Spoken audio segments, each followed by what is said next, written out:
ಎಲ್ಲರಿಗೂ ನಮಸ್ಕಾರ. ಕನ್ನಡಿಗರಿಗೆಲ್ಲ ನಮಸ್ಕಾರ. ಇಲ್ಲಿ ನೋಡಿ, ಇದು ನಾನು ನಮ್ಮ ಯೂಟ್ಯೂಬ್ ಚಾನಲ್ ನಾನೀಗ ಇದು ಬಂದಿದ್ದೀನಿ ಹೇಮಚಂದ್ರ 2126 ನನ್ನ ಯೂಟ್ಯೂಬ್ ಚಾನಲ್. ಈಗ ನಾನು ಇವತ್ತು ಹಳೆಯೂರು ಆಂಜನೇಯ ಸ್ವಾಮಿ ಬಂದಿದ್ದೀನಿ. ಹಳೆಯೂರು ಆಂಜನೇಯ ಸ್ವಾಮಿ ದೇವಸ್ಥಾನಕ್ಕೆ. ಅಂದ್ರೆ ಇದು ಸುಮಾರು ಇದಕ್ಕೆ ಈ ವಿಗ್ರಹಕ್ಕೆ ಇದು ಇಲ್ಲ. ಯಾವಾಗ ಕೆತ್ತನೆ ಮಾಡಿದ್ರೆ ಏನ್ ಅಂತೆಲ್ಲ ಇದು ಉದ್ಭವ ಮೂರ್ತಿ ಆಂಜನೇಯ ಸ್ವಾಮಿ. ಈ ಉದ್ಭವ ಮೂರ್ತಿ ಆಂಜನೇಯ ಸ್ವಾಮಿ ಇದು ಭೂಮಿಯಿಂದಲೇ ಉದ್ಭವ ಆಗೈತೆ. ಅಲ್ಲಿ ನೋಡಲ್ಲಿ ಕಲ್ಲಲ್ಲಿ ಗೋಪುರ. ಅಲ್ಲ ಆ ಪಿಕ್ಚರ್ ಇನ್ನೊಂದ್ ದೇವಸ್ಥಾನ ಐತೆ. ಆ ದೇವಸ್ಥಾನ ಇಲ್ಲಿ ನೋಡಿ, ಇಲ್ಲಿರೋದೆಲ್ಲ ಹಳೆ ಕಾಲ ದೇವಸ್ಥಾನ, ಹಿಂದಿನ ಇತಿಹಾಸ ಹೇಳ್ಬೇಕು ಅಂದ್ರೆ ಇದು ತುಂಬಾ ಹಿಂದಿನ ಇತಿಹಾಸವಾದ ದೇವಸ್ಥಾನ. ಇದು ಹಳೆಯೂರು ಆಂಜನೇಯ ಸ್ವಾಮಿ ದೇವಸ್ಥಾನ. ಮೊದಲು ಈ ದೇವಸ್ಥಾನ ಇದು ಜಾಗದಲ್ಲಿ ಮೊದಲೊಂದು ಚಿಕ್ಕ ಗುಡಿ ಇತ್ತು ಅಷ್ಟೇ. ಬರೀ ಕಲ್ಲು ಮಾತ್ರ ಇತ್ತು ದೇವಸ್ಥಾನ, ಆಂಜನೇಯ ಸ್ವಾಮಿ ಕಲ್ಲು. ಇವ್ರು ಏನ್ ಮಾಡಿದ್ರು, ಈಗ ಆಂಜನೇಯ ಸ್ವಾಮಿ ದೇವಸ್ಥಾನ ಎಲ್ಲ ಹೊಡೆದಾಕ್ಬಿಟ್ಟು ಹೊಸದಾಗಿ ದೇವಸ್ಥಾನ ಕಟ್ಟಿದ್ರು. ಆದರೆ ಮೊದಲು ಈ ಊರಿನ ಸ್ಥಳಾಂತರ ಮಾಡಬೇಕಾದ್ರೆ ಈ ಊರಿಂದ ಬೇರೆ ಊರಿಗೆ, ಈ ಊರಿಂದ ಬಿಟ್ಟು ಬೇರೆ ಊರಿಗೆ ಹೊಸ ಕಡೆ ಇದು ಮಾಡಿದಾಗ ಸ್ಥಳಾಂತರ ಮಾಡಿಸ್ಬೇಕಾದ್ರೆ ಈ ವಿಗ್ರಹನ ಕೀಳಕ್ಕೋದ್ರು. ಆ ವಿಗ್ರಹನ ಕೀಳಕ್ಕೋದಾಗ ಆ ವಿಗ್ರಹ ಬರಲಿಲ್ವಲ್ಲ, ಆ ವಿಗ್ರಹ ಬರ್ದಿರೋದಕ್ಕೆ ವಿಗ್ರಹನ ಇಲ್ಲೇ ಪ್ರತಿಷ್ಠಾಪನೆ ಮಾಡಿದ್ರು. ಈಗ ಇಲ್ಲಿ ವಿಗ್ರಹನ ಮತ್ತು ಹೊಸ ಊರಿಗೆ ಹೊಸ ಬೇರೆ ವಿಗ್ರಹದ ಪ್ರತಿಷ್ಠಾಪನೆ ಮಾಡಿದ್ರು.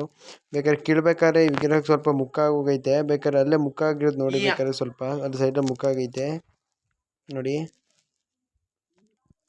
ಇಲ್ಲಿ ಮೊದಲಿದ್ದು ಈ ದೇವಸ್ಥಾನ ಕಥೆ ಏನು ಅಂತಂದರೆ, ಹಿಂದೆ ಶ್ರೀರಾಮಚಂದ್ರ ಪ್ರಭು ಉತ್ತರ ದೇಶದ ಕಡೆಯಿಂದ, ಅಯೋಧ್ಯೆ ಕಡೆಯಿಂದ ದಕ್ಷಿಣ ಶ್ರೀಲಂಕಾದ ಕಡೆ ಪ್ರಯಾಣ ಮಾಡಬೇಕಾದ್ರೆ ಆಂಜನೇಯ ಸ್ವಾಮಿ, ರಾಮ, ಲಕ್ಷ್ಮಣರು ಇಲ್ಲಿ ಆಣೆ ಹೊಡ್ತಿದ್ರಂತೆಲ್ಲ.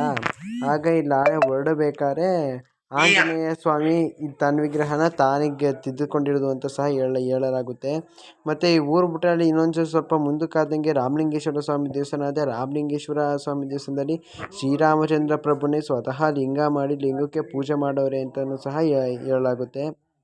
ಮತ್ತು ವಿಗ್ರಹನ ಆಂಜನೇಯ ಸ್ವಾಮಿ ತಾನೇ ಕೆತ್ಕೊಂಡಿರೋದು ಅಂತ ಹೇಳಲಾಗುತ್ತೆ. ಆಂಜನೇಯ ಸ್ವಾಮಿ ಈ ವಿಗ್ರಹನ ತನ್ನ ವಿಗ್ರಹನ ತಾನೇ ಕೆತ್ಕೊಂಡ ಅಂತ ಇತಿಹಾಸವೈತೆ. ಐತೆ. ಮತ್ತೆ ಇಲ್ಲಿ ಈಚೆ ರಾಮಪುರ ಅನ್ನೋ ಒಂದು ಗ್ರಾಮ ಐತೆ. ಆ ರಾಮಪುರದಲ್ಲಿ ರಾಮಲಿಂಗೇಶ್ವರ ಸ್ವಾಮಿ ದೇವಸ್ಥಾನ ಐತೆ. ಆ ರಾಮಲಿಂಗೇಶ್ವರ ಸ್ವಾಮಿ ದೇವಸ್ಥಾನದಲ್ಲಿ ಶ್ರೀರಾಮಚಂದ್ರ ಪ್ರಭು ಲಿಂಗ ಮಾಡಿ ಲಿಂಗಕ್ಕೆ ಪೂಜೆ ಮಾಡಿದ್ರು ಅಂತ ಹೇಳಲಾಗುತ್ತೆ. ಬೇಕಾದ್ರೆ ಈ ವಿಗ್ರಹವನ್ನು ಸಹ ಆಂಜನೇಯ ಸ್ವಾಮಿ ಕೆತ್ಕೊಂಡಿರೋದು ಅಂತ ಕಥೆ ಐತೆ. ಆದ್ರೆ ನಿಜವೋ ಸುಳ್ಳೋ ನನಗೆ ಗೊತ್ತಿಲ್ಲ. ಬನ್ನಿ, ಬೇಕಾದ್ರೆ ವಿಗ್ರಹ ಜರುಗೈತೆ ನೋಡಿ, ಸ್ವಲ್ಪ ಸೊಡ್ಡಾಗೈತೆ ವಿಗ್ರಹ ನೋಡಿ. ಸ್ಟ್ರೈಟ್ ಆಗಿಲ್ಲ ವಿಗ್ರಹ, ಸ್ವಲ್ಪ ಸೊಡ್ಡಾಗೈತೆ. ಬೇಕಾದ್ರೆ ನೋಡಿ, ಅಲ್ಲಿ ವಿಗ್ರಹ ಸೈಡಲ್ಲಿ ಸ್ವಲ್ಪ ಮುಖ ಆಗೈತೆ ನೋಡಿ. ಅಲ್ಲಿ ವಿಗ್ರಹ ಸೈಡಲ್ಲಿ ಸ್ವಲ್ಪ ಮುಖ ಆಗೈತೆ.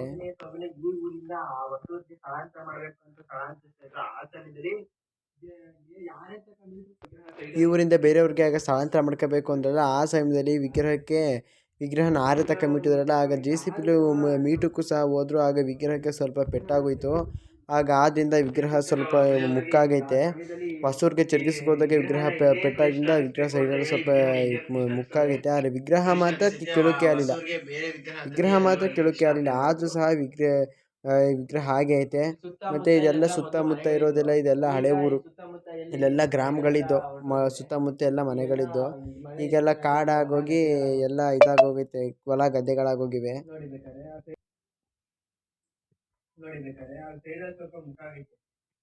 ವಿಗ್ರಹ ಸ್ವಲ್ಪ ಸೈಡ್ ಮುಕ್ಕಾಗೈತೆ.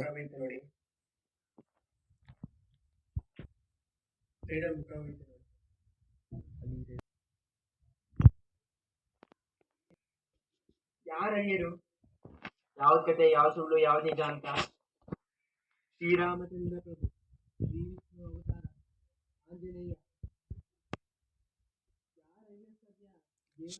ಶ್ರೀರಾಮಚಂದ್ರ ಪ್ರಭು ಆಂಜನೇಯ ಸ್ವಾಮಿ ಎಂಥ ಮಹಾಬಜರಂಗ ಬಲಿ. ಆದರೆ ನನಗೆ ಮಾತ್ರ ಗೊತ್ತಿಲ್ಲ ಇದು ನಿಜ ಸುಳ್ಳು ಅಂತ ಕತೆ. ಕೋಟ್ಯಾನುಕೋಟಿ ಆದರೆ ದೇವ್ರು ಇದ್ದಾನೆ ಅನ್ನೋದು ಒಂದು ನಂಬಿಕೆ ಅಷ್ಟೇ. ನಂಬಿಕೆ ಮೇಲೆ ಅಷ್ಟೇ ದೇವ್ರು ಇರೋದು. ಆದರೆ ಈ ವಿಗ್ರಹ ದೇವರೇ ಬಂದು ಕೆತ್ತಿರೋದು ನಿಜವೂ ಸುಳ್ಳು ಗೊತ್ತಿಲ್ಲ. ಆದರೆ ಜನರು ಹೇಳೋ ಕತೆ ಮಾತ್ರ ಈ ವಿಗ್ರಹ ಭೂಮಿಯಿಂದ ಉದ್ಭವ ಆಗೈತೆ ಅಂತ ಹೇಳ್ತಾರೆ. ನನಗೆ ಮಾತ್ರ ಯಾವುದು ಗೊತ್ತಿಲ್ಲ.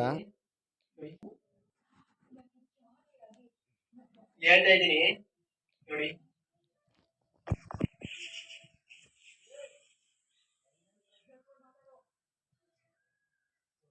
ಅರ್ಧಂಟಾಗಿ ಮಾತಾಡ್ತೀನಿ, ಇದು ಸಲ ವಿಡಿಯೋ ಮಾಡ್ತೀನಿ ಅಂತ ನೀವೇನೇ ತಿಳ್ಕೊಂಡ್ರೆ ಸರಿಗೆ. ಆದ್ರೆ ನಾನು ಇವತ್ತು ಒಂದು ಕೇಳ್ಕೊತೀನಿ, ದಯವಿಟ್ಟು ನನ್ನ ವಿಡಿಯೋಗಳನ್ನ ನೋಡಿ. ಆದ್ರೆ ನಾನ್ ನಂಬೋದಿಲ್ಲ, ವೀಡೋದಿಲ್ಲ, ನೀವಾರು ನಾನು ನಂಬಿ. ಮತ್ತು ನಾನು ನಿಮ್ಗೆ ಆವಾಗಲೇ ಅಂದಲ್ಲ ಅಲ್ಲಿ ರಾಮಲಿಂಗೇಶ್ವರ ಸ್ವಾಮಿ ದೇವಸ್ಥಾನ ಅಂತ ಶ್ರೀರಾಮಚಂದ್ರ ಪ್ರಭು ಲಿಂಗ ಮಾಡಿ ಪೂಜೆ ಮಾಡ್ದಂತ ಅದನ್ನು ನಾನು ನಿಮಗೆ ನೆಕ್ಸ್ಟ್ ವೀಡಿಯೋದಲ್ಲಿ ತೋರಿಸ್ತೀನಿ.